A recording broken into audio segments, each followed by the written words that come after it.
മകരവിളക്ക് മഹോത്സവത്തോടനുബന്ധിച്ച് സന്നിധാനത്ത് നടക്കുന്ന ചടങ്ങാണ് കളമെഴുത്ത്. അയ്യപ്പന്റെ ബാല്യം, കൗമാരം, യൗവനം, കർമ്മ പൂർത്തീകരണം, ധർമ്മശാസ്താവിലേക്കുള്ള പരിണാമം എന്നിവയാണ് മകരവിളക്കിന് ശേഷമുള്ള 5 ദിവസം കളത്തിൽ വരയ്ക്കുന്നത്.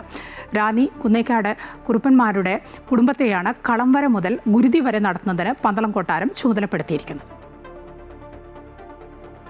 അവതാര ലക്ഷ്യം പൂർത്തിയാക്കിയ അയ്യപ്പന്റെ മൂലസ്ഥാനമായ മണിമണ്ഡപത്തിൽ മകരസംക്രമ ദിനം മുതൽ 5 ദിവസമാണ് കളമെഴുത്ത്.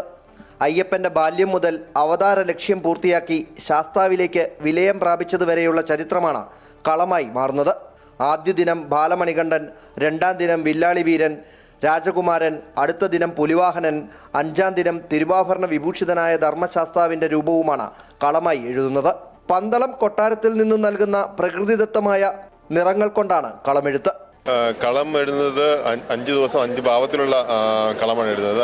അയ്യപ്പൻ്റെ ജീവിതചക്രമാണ് കളത്തിലൂടെ വിവരിക്കുന്നത്. അതായത് ബാലകനായ അയ്യപ്പനാണ് 1ാം ദിവസം, 2ാം ദിവസം വില്ലാളി വീരനായ അയ്യപ്പൻ, 3ാം ദിവസം രാജകുമാരനായ അയ്യപ്പൻ, 4ാം ദിവസം പുലിവാഹനൻ, 5ാം ദിവസം തിരുവാഭരണ ഭൂഷിതനായ അയ്യപ്പൻ അല്ലെങ്കിൽ അയ്യപ്പൻ ശാസ്താവിൽ വിലയൻ പ്രാപിച്ചു അല്ലെങ്കിൽ അയ്യപ്പൻ സമാധിയായ സങ്കല്പത്തിലോ അല്ലെങ്കിൽ അയ്യപ്പനും ശാസ്താവും ഒന്നാണ്, തത്വമസി എന്ന സങ്കല്പത്തിലാണ് 5ാമത്തെ ദിവസം കളം വരയ്ക്കുന്നത്.